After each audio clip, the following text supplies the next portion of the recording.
বাংলাদেশ স্বাধীন হওয়ার পরে আজকে এই পর্যন্ত বাংলাদেশে ব্যারিস্টার সুমনের মতো দ্বিতীয় আর কোন জনগণ বাংলাদেশে সৃষ্টি হয় না।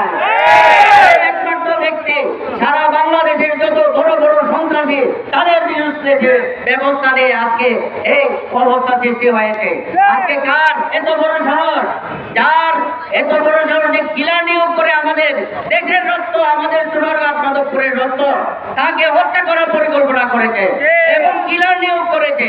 এইটা শোনার পর থেকে আমাদের চুনারঘাটের জনতা নয়, সারা বাংলাদেশের জনতা অপেক্ষায় আছে যে যদি এটা বিহিত ব্যবস্থা না করা হয়, অনতি বিলম্বে যদি যারা এটা এই উদ্যোগ নিয়েছে এবং যারা কিলার নিয়োগ দিয়েছে তাদেরকে আইনের আওতায় না নেওয়া হয়, তাহলে আজকে কি দেখেছেন আন্দোলন মাত্র শুরু হয়েছে, সারা বাংলাদেশে একসাথে আন্দোলন শুরু হবে।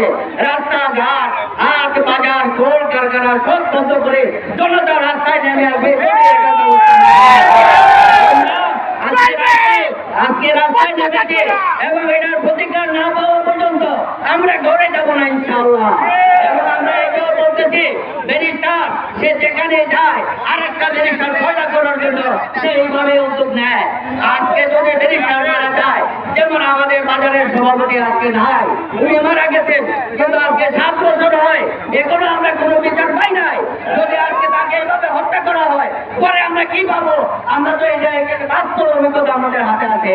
আমরা এটাও বলবো যাতে ব্যারিস্টার সুমনের কিছু হলে চলবে আগুন ঘরে ঘরে, আমরা সারা বিশ্ব এক হয়ে যাবো ইনশাআল্লাহ।